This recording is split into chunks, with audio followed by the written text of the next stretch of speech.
perfect no more. The Eagles' inconsistency at play calling finally caught up with them.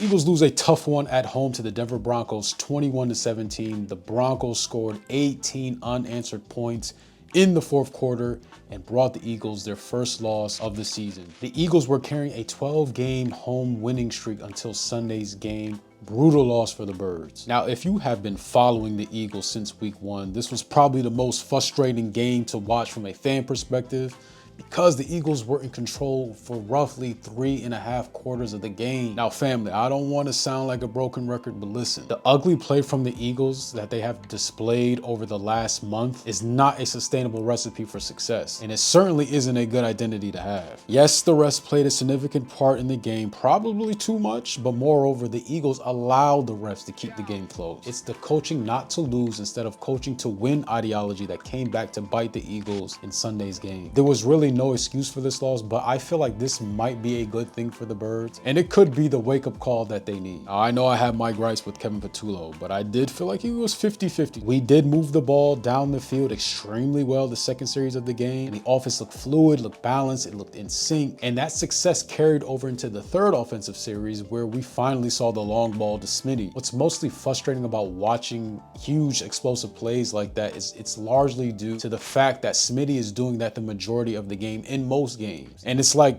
Sirianni, Patullo forget that they have a top 5 wide receiver duo in the NFL at times. Also, Jalen Hurts is arguably one of the best deep ball passers in the NFL, and it's like the coaching staff is more concerned about him not throwing an interception instead of letting him showcase a pretty undeniable skill set that he has. What I can't fault Patullo on is the lack of execution from the playmakers, and I felt like Jalen missed 2 crucial deep balls to A.J. Brown.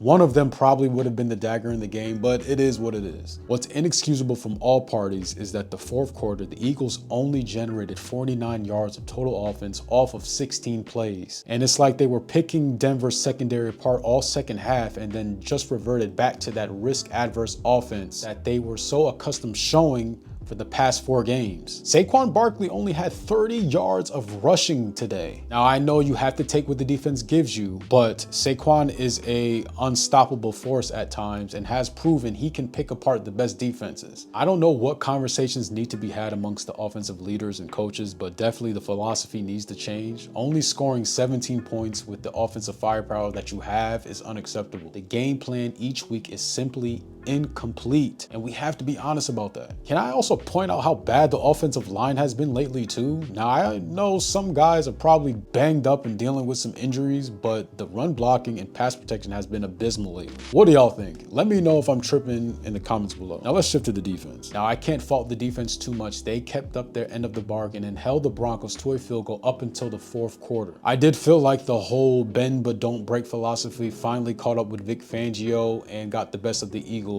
on Sunday. It could have been exhaustion. I also thought that Sean Payton was bold by going at Quinyon Mitchell late in the game, and it paid off. And I also think Keely Ringo shouldn't be the starting cornerback too. To me, his best place to contribute meaningfully is on special teams. And again, the Eagles having this carousel experiment at cornerback 2 is an organizational failure, but that is a topic for another day. Also, I think the Eagles' run defense has been below average this season. I think they currently rank 15th in the NFL in that category, and coincidentally, they also rank 15th in pass defense. And I'm sure that is largely due to what they've been trotting out at cornerback 2, which has been laughable lately. The Eagles do have enough to learn from this loss and enough to build off of. Again, we saw the consistent drives and what worked well in the game. You have enough data and film in front of you to create something that can't be shut down so easily. Look, the Eagles cannot sulk in this loss too much because they have a game coming up this Thursday against their NFC East rivals, the New York Giants. All we're asking for is a complete game, 4 quarters of complete good football. That shouldn't be a tall task for a defending Super Bowl team. Very annoying loss, but 4-1 isn't the end of the world, and it could be worse. Fly, Eagles, fly.